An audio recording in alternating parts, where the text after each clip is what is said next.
उसी तरह ये जो प्यूरिन है ना, ये डायरेक्ट नहीं निकल पाता, तो ये कहा जाता है लीवर के पास। ठीक, लीवर क्या करता है, एक वर्कर अलाउड करता है जिसका नाम है ज़ैंथाइन। क्या आपको कभी घुटने, आपके जॉइंट्स, टखने, अंगूठे वगैरह पे दर्द हुआ है और कभी किसी ने आपको बोला है कि भैया आपके यूरिक एसिड बढ़ा है? और कभी आपने सोचा ये यूरिक एसिड होता क्या है और ये शरीर इसको बनाता क्यों है? अगर इतना ही खतरनाक है तो ये हमारे शरीर में कर क्या रहा है? और सबसे हैरानी वाली बात है कि भैया जिसका यूरिक एसिड 8, 9, 10, 11 होता है ना, कई बार उसको भी सिम्टम्स नहीं आते, लेकिन जरा सा भी यूरिक एसिड बढ़ने से भैया स्थिति ऐसी होती कि रात को अगर चादर ओढ़ रहे हो ना, वो अगर चादर आपके घुटने या जॉइंट से भी टच हो जाए ना तो भयंकर दर्द होता है। इस कदर होता है यूरिक एसिड का दर्द। तो आज इस वीडियो में बहुत ही सिंपल आसान तरीके से आपको बताऊंगा कि यूरिक एसिड क्यों होता है। एक बात बता दो, यूरिक एसिड सभी को रहता है, दिक्कत आती है जब इसकी तादाद बढ़ जाती है। और साथ में हम देखेंगे डाइट, एक्सरसाइज से इसको कैसे मेंटेन करें, आयुर्वेदिक ट्रीटमेंट और जो मेडिसिन डॉक्टर लिखते हैं उसका साइंस क्या है, वो शरीर में जाके ऐसा क्या करता है जिसके कारण यूरिक एसिड कम होता है। तो सबसे पहले देखते हैं कि यूरिक एसिड का साइंस क्या है, ये शरीर में क्या करता है, बनता कैसे और ये निकलता कैसे। देखो, यूरिक एसिड को आप कह सकते हो एक तरह का वेस्ट मटेरियल। उदाहरण के तौर पे ये जो कॉपी है आपको दिख रहा है, ठीक, ये बनी होगी तो बनने के बाद ये कटिंग हुई, कट हुई तो आसपास कचरा निकला होगा, वेस्ट मटेरियल। या फिर ये स्टिकर चिपकाया होगा तो हो सकता है पहले तो स्टिकर वेस्ट हो गए होंगे तो वो निकला होगा। उसी तरह प्रकृति परमात्मा ने जो भी चीज बनाई है, हर चीज का एक वेस्ट मटेरियल निकलता।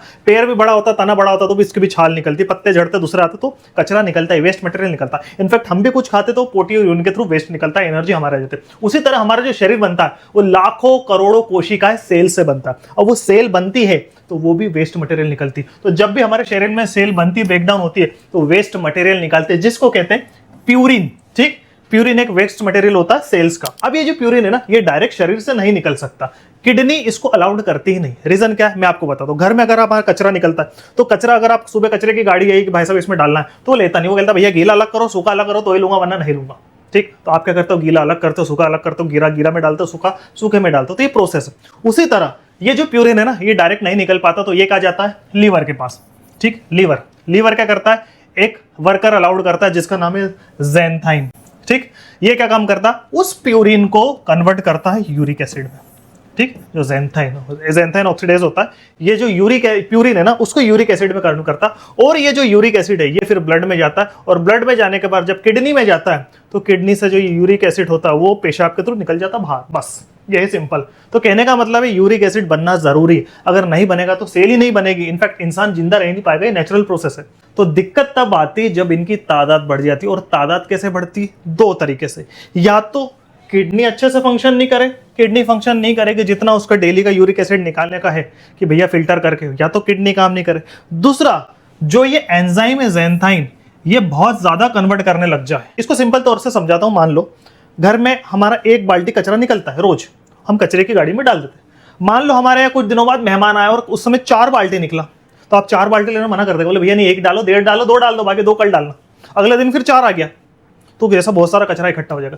उसी तरह ये मान के चलते जो यूरिक एसिड है ना वो है कचरा, और जो ज़ैंथाइन है ना ये आपका कचरे की गाड़ी जो काम करता है। और सबसे इंपॉर्टेंट बात, जो यूरिक एसिड है ना, अगर शरीर जो है लीवर का जो एंजाइम है उसको अगर यूरिक एसिड में कन्वर्ट कर रहा है, और अगर वो यूरिन किडनी के थ्रू नहीं निकल पा रहा है तो वो उससे दर्द क्यों होता है, उससे परेशानी क्यों होती है मैं बताऊं। तो देखो, ये आपका यूरिक एसिड है जो कि ब्लड में घुला है। ठीक है, अब या तो किडनी की जितनी क्षमता उतना निकालेगा, वरना ब्लड में वो वेस्ट पड़ा रहेगा।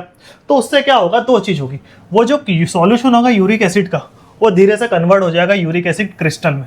ठीक, और ये क्रिस्टल सुई जैसे रहते हैं, इस तरह की सुई जैसे, इतने तीखे रहते हैं। जी हाँ, ये सुई जैसे, इस तरह क्रिस्टल बॉल। ठीक है, तो 2 ऑप्शन रहते हैं। अब भाई साहब सबसे इंपॉर्टेंट पार्ट की जो यूरिक एसिड है ना, ये पानी में घुल नहीं सकता। अगर घुलता तो यूरिन के थ्रू बाहर निकल जाता, बट जितना निकल पा रहा निकल रहा है, बाकी का वहीं पड़ा हुआ है, तादाद और बढ़ते जा रही है, तो धीरे धीरे क्रिस्टल में कन्वर्ट हो जाता। और ये क्रिस्टल जिसको कहते हैं यूरिक एसिड के सुई जैसे क्रिस्टल, ये कहाँ जाके जॉइंट्स होता है, ये आपके जो घुटने दिख रहे हैं ना यहाँ पे चिपक जाते हैं, ये आपके अंगूठे के आसपास, ये बिल्कुल यहाँ जो आपको दिख रहा है ना, यहाँ पे ये दिख रहा है, यहाँ पे ये, यहाँ पे घुटने पे, तो अधिकांश रूप में तो ये जब वहां जाते और सुई जैसे वहां पर जमा हो जाते ना, तो उससे दर्द नहीं होता। दर्द क्यों होता है मालूम है, शरीर को लगता है कि ये जो यूरिक एसिड है ना ये शरीर का हिस्सा नहीं है, दुश्मन है, इसको निकालो ऐसे।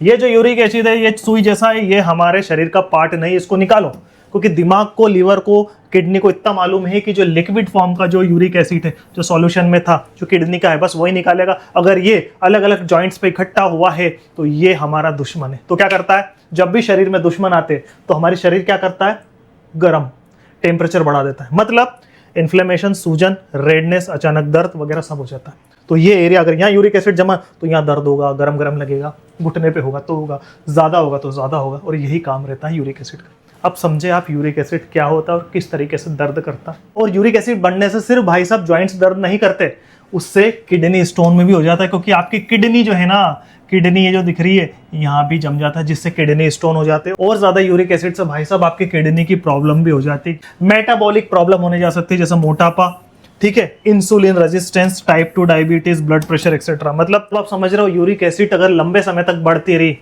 तो फिर आगे दूसरी बीमारी भी करती है, इसलिए यूरिक एसिड का कंट्रोल होना बहुत जरूरी है। तो अब सबसे बड़ा सवाल, क्या यूरिक एसिड का बढ़ना हमेशा ही नुकसान करता है? नहीं, ऐसा कोई जरूरी नहीं है। आमतौर पर यूरिक एसिड का लेवल कितना होता है? मेल का होता है 4 से 8, 8.5, फीमेल का होता है 2.5 से 7.5, करीबन मेल से थोड़ा आधा 1% कम ही रहता है। बट कई केस में हमने देखा है किसी का यूरिक एसिड 8, 9, 10, 11 तक भी mg/dl पहुंच जाता है, तो भी उसको कोई सिम्टम्स, मतलब कोई दर्द वगैरह ये नहीं होता है। तो आमतौर पर डॉक्टर कोई मेडिसिन नहीं देता, बट फिर भी टेस्ट वगैरह तो करते, क्योंकि यूरिन जो एसिड बनता है तो उसकी टेस्ट होती है, जैसे लिवर आपके शरीर में बढ़ रहा है कि किडनी में प्रॉब्लम है तो वो टेस्ट होती है। जैसे यूरिन का टेस्ट होता है पूरा कंप्लीट यूरिन, फिर सीबीसी करते हैं, लीवर फंक्शन टेस्ट करते, किडनी फंक्शन टेस्ट करते, फिर यूरिक का भी एक प्रोफाइल होता है जो करते, 24 घंटे पहले नापते, फिर 24 घंटे बाद नापते थे कि भाई साहब बॉडी एक दिन में कितना बना रही, तो वो सब उनकी प्रोसेस होती है। उससे पता लगाते हैं डॉक्टर की भाई साहब आपके शरीर में यूरिक एसिड बढ़ रहा है या आपकी किडनी यूरिक एसिड कम निकाल रही है। अब सबसे इंपॉर्टेंट कि भाई साहब कौन सी ऐसी चीजें जो यूरिक एसिड बढ़ाती है, शरीर में कैसे चेंज होता है, यूरिक एसिड बढ़ता है, ये तो आपने समझ लिया।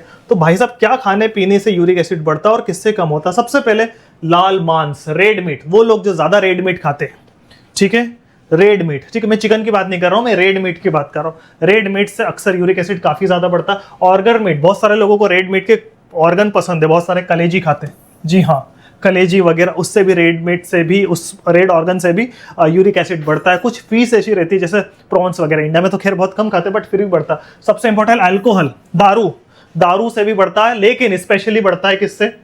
बियर से, ठीक। बियर, अगर यूरिक एसिड किसी को प्रॉब्लम है, खैर दारू तो किसी को पीना नहीं चाहिए, सेहत के लिए हानिकारक है, बट फिर भी अगर वो बियर पीता है तो बंद कर देनी चाहिए, ठीक। उसके बाद चौथे नंबर है शुगर ड्रिंक, मेन फ्रुक्टोस, मीठा, शक्कर, और वो भी फ्रुक्टोस, फल फ्रूट, कुल मिला के भैया मीठा फल नहीं खाना या मीठे जूस नहीं पीना। और ब्लड डिसऑर्डर, वो लोग, ये बहुत कम होता है, वो लोग जिनको ब्लड का कोई डिसऑर्डर, आमतौर पर देखा गया है कि कोविड के बाद जिनको कोरोना हुआ है उनको फिर, क्योंकि कोविड नया वायरस था, लोगों को मालूम नहीं था, तो वैक्सीन लगने से पहले डॉक्टर ने स्टेरॉइड लेके ट्रीटमेंट करा, पूरा उन्होंने हिट एंड ट्रायल करके इंसान को बचा लिया। बट उसके बाद देखा गया है कि बहुत सारे के ब्लड डिसऑर्डर हो गए, कुछ तो भी बीमारी होने लग गई, क्योंकि वो हम जानते नहीं थे, क्योंकि नया वायरस था। तो जब नया वायरस था तो उन लोगों के कारण भी कुछ लोगों को यूरिक एसिड की प्रॉब्लम हो गई थी। ये सारी चीज है 5 जो कि आपका यूरिक एसिड बनाता है, ज्यादा बढ़ाता है, ठीक है। शरीर में कुछ दिक्कत है उससे तो बढ़ ही रहा है, और अगर आप ये सब कर रहे हो तो डेफिनेटली आपका यूरिक एसिड और 4 चांद लग जाएगा, जो कि बहुत प्रॉब्लम वाली बात है। अब बात आती है कि कब कम निकलता है यूरिक एसिड, अंदर बढ़ तो रहा है लेकिन निकल कर रहा है। सबसे पहले डिहाइड्रेशन, अगर आप पानी कम पी रहे हो तो डेफिनेटली जब पानी कम पियोगे पेशाब कम आएगी, पेशाब कम आएगी तो पेशाब के थ्रू यूज है। तो अगर आपको यूरिन की प्रॉब्लम, यूरिक एसिड की प्रॉब्लम है, और वैसे भी आमतौर पर पानी थोड़ा ज्यादा पीना चाहिए, गर्मियों में ज्यादा डिहाइड्रेट नहीं रहना, कम ज्यादा वाली बात नहीं, अपने शरीर को हाइड्रेटेड रहना चाहिए। तो डिहाइड्रेशन जिनको अगर ज्यादा रहता है तो भाई साहब उस मतलब डिहाइड्रेशन रहते तो उनको यूरिक एसिड कम निकलता। जिनको शुगर है, टाइप 2 डायबिटीज, ठीक है, उनका यूरिक कम निकलता है। कोई किडनी की प्रॉब्लम है, अल्टीमेटली यूरिक एसिड किडनी निकालती, क्योंकि जो इम्प्योर ब्लड जाता है किडनी पे, उसमें बहुत सारे इम्प्योरिटी रहती है, उसमें यूरिक एसिड भी रहता है, तो भाई साहब किडनी का ही काम है। तो अगर किडनी प्रॉब्लम देगी तो डेफिनेटली यूरिक एसिड कम निकलेगा। तो ये सबसे ज्यादा इन लोग, इन जो चीजें, इससे ज्यादा बनता है शरीर में और इससे कम निकलता है। अब इंपॉर्टेंट बात आती है कि भाई साहब शरीर में हम क्या बदलाव करें, किसी क्या लाइफस्टाइल करें जिससे यूरिक एसिड की प्रॉब्लम हमको कम हो जाए। देखो यूरिक एसिड खत्म नहीं हो सकता, सभी को रहती, मुझे भी, आपको भी, हर इंसान को, जो पेशाब करता है सभी को, क्योंकि पेशाब में इंप्यूरिटी निकलती। यूरिक एसिड भी एक इंप्यूरिटी जो कि वेस्ट मटेरियल जो कि निकलता है, ठीक। दिक्कत है जब इनकी तादाद बढ़ती है, तो हम कंट्रोल कैसे करें? तो हम यहाँ पर देखेंगे कुछ डाइट, एक्सरसाइज, आयुर्वेदिक ट्रीटमेंट, और उसके बाद क्या लाइफस्टाइल में चेंज करें, साथ में डॉक्टर कौन कौन सी दवाई देते हैं वो सभी हम देखेंगे। क्या एक्सरसाइज और किस कारण से मेन होता है, सबसे पहले देखते हैं वेट लॉस, ठीक है। अगर आप वेट लॉस करेंगे, डेफिनेटली जिनका वजन ज्यादा, अगर वो 10% भी कम कर दे अपना वजन, मान लो 100 किलो के और 90 किलो भी करता है, तो डेफिनेटली यूरिक एसिड में बहुत फायदा होता है। दूसरा, पानी ज्यादा पिए, ठीक है। डाइट, अपनी जो बैलेंस डाइट है उसमें आपका पानी का भी बहुत महत्व है, क्योंकि ज्यादा पानी पियोगे ज्यादा प्रेशर, यूरिन निकलेगा तो यूरिक एसिड भी ज्यादा निकलेगा। अल्कोहल बिल्कुल बंद कर दे, खास करके बियर, ठीक है। बियर, अल्कोहल में सबसे देखो, अल्कोहल सेहत के लिए हानिकारक है, ये तो हम सभी को मालूम है, लेकिन उसमें भी बियर सबसे खतरनाक होती है यूरिक एसिड के लिए। उसके बाद शुगर कम कर दे या फिर बंद कर दे। अब बहुत सारे लोगों का सवाल है कि आपने अल्कोहल में नहीं बोला, अल्कोहल कम कर दे या बंद कर दे।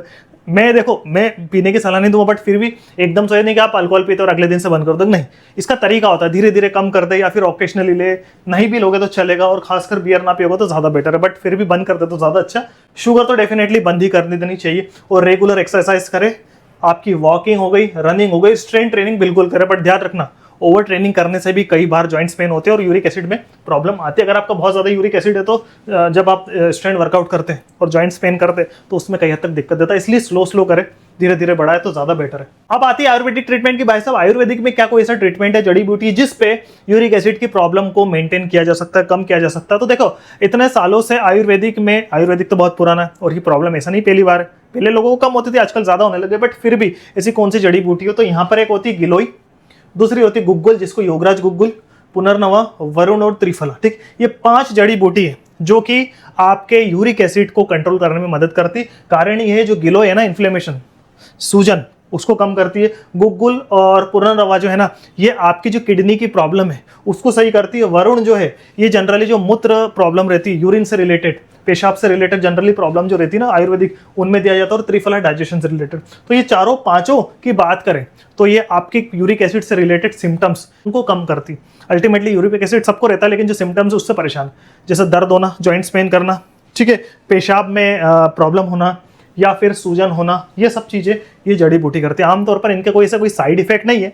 अगर आप ये लेना चाहते हो तो नीचे डिस्क्रिप्शन में सबके पाउडर आता है, सुबह खाली पेट आधा चम्मच ले लो, त्रिफला को रात को सोने से पहले लो, ओवरऑल कोई दिक्कत नहीं। बट ये ध्यान रखना, सिर्फ इसके भरोसे यूरिक एसिड कम हुई, इसकी कोई गारंटी नहीं। आयुर्वेदिक आप धीरे धीरे काम करती। साथ में कुछ योगा है, जैसे कपालभाति 15 मिनट, अनुलोम विलोम 15 मिनट, और नौली क्रिया बहुत जरूरी है, कम से कम 3-3 बार करें। ये क्या होती है, कैसी होती है, यूट्यूब पे काफी सारे वीडियो है, बहुत अच्छे अच्छे फिटनेस एक्सपर्ट वो बताते, तो ये देखेंगे तो ज्यादा बेहतर होगा। अब बात आती है मॉडर्न साइंस की। तो डॉक्टर के पास जाते तो वो 2 चीज देखते हैं, क्या यूरिक एसिड ज्यादा बन रहा है, कि यूरिक एसिड पेशाब के थ्रू, किडनी के थ्रू कम निकल रहा है। मतलब यूरिक एसिड कम बने, सबसे पहले तो उसकी दवाई देते, या फिर यूरिक एसिड बाहर निकले। तो ये पेशेंट टू पेशेंट डिपेंड करता है, सब दवाई आती है। मैं आपको बता रहा हूँ, जो मैं ड्रग का नाम बता रहा हूँ ये लेने की सलाह नहीं कर रहा हूँ, क्योंकि डॉक्टर प्रिस्क्राइब्ड है और वो आपकी यूरिक एसिड के कंट्रोल देख के ही देता है। ऐसा नहीं मेडिकल पे जाके लिया, बट फिर भी मैंने जनरल नॉलेज के लिए बता दी, क्योंकि मोस्ट कॉमन ड्रग है। जैसे सिर दुखता तो पैरासिटामोल, बट वो OTC है, ये डॉक्टर रिकमेंडेड है। ध्यान रखना, अगर आपको यूरिक एसिड है तो डॉक्टर को जरूर दिखाए, और उस हिसाब से आपकी एज, आपकी मेडिकल कंडीशन, उस हिसाब से कितनी क्या पोटेंसी है उसमें दी जाती है। सबसे पहले जो ड्रग है एलोप्रिनोलॉल और फेबुएक्सटेड, ये दोनों ड्रग है ना, ये क्या काम करते हैं, ये केमिकल काम करता है। सिंपल सी बात बताता हूँ, जो आपका यूरिक एसिड, हमने देखा था यहाँ पे जो यूरिक एसिड जो रहता है ना, ज़ैंथाइन ऑक्सीडेज होता है, ये एंजाइम है ना, ये एंजाइम क्या करता है, उस प्यूरिन को कन्वर्ट करता है यूरिक एसिड में। तो भाई साहब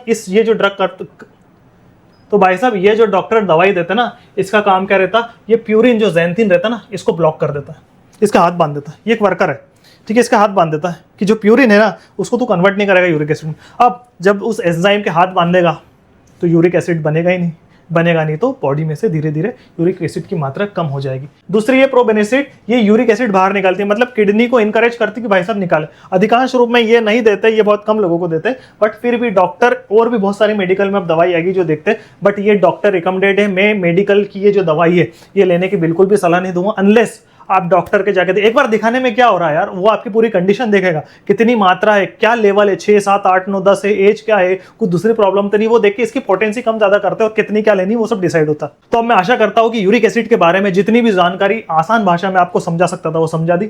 यूरिक एसिड शरीर में कैसे बनता है, क्या खाने से ज्यादा बनता है, क्या कमी होने से यूरिक एसिड कम निकलता है, आयुर्वेदिक ट्रीटमेंट क्या है, जड़ी बूटी क्या है, डॉक्टर क्या दवाई देते हैं, एक्सरसाइज क्या है, क्या चीज करने से यूरिक एसिड कम ज्यादा। देखो, यूरिक एसिड हम खत्म नहीं कर सकते, यूरिक एसिड खत्म हो भी नहीं सकता, बस हमें इतना करना है कि यूरिक एसिड की मात्रा कम हो जाए। और ये तभी होगा जब आपकी लाइफस्टाइल को हेल्दी करोगे, मतलब खान पान, रहन सहन, एक्सरसाइज, सोच विचार सब अगर सही होगा तो यूरिक एसिड की जो बीमारी है वो मेंटेन हो सकती है। इसको हम खत्म नहीं कर सकते, यूरिक एसिड सब में रहता है। हमें बस इतना करना है कि इसकी जो मात्रा है उसको कम करें। जैसी मात्रा कम हो जाएगी, प्रॉब्लम अपने आप सॉल्व हो जाएगी। तो मैं आशा करता हूँ आपको यूरिक एसिड से रिलेटेड जितनी भी जानकारी वो आसान भाषा में समझा चुका हूँ। अगर आपको वीडियो अच्छी लगे तो प्लीज लाइक करें, और कुछ भी सवाल है नीचे नीचे कमेंट जरूर करो, कैसा भी लगाओ साहब नीचे कमेंट जरूर करें कि मैंने जो वीडियो बनी इसमें क्या अच्छा बताया, क्या बुरा बताया, क्या गलत हुआ। आपका फीडबैक देना जरूरी है। अगर आपका फीडबैक रहेगा तभी मैं अगली वीडियो और इंप्रूवमेंट के साथ लेके आऊंगा। जल्दी मिलेंगे नेक्स्ट वीडियो में। हमारे व्हाट्सएप ग्रुप को भी ज्वाइन करें और इस वीडियो को शेयर जरूर करें। जल्दी मिलेंगे नेक्स्ट वीडियो में, तब तक के लिए bye bye. Thank you very much.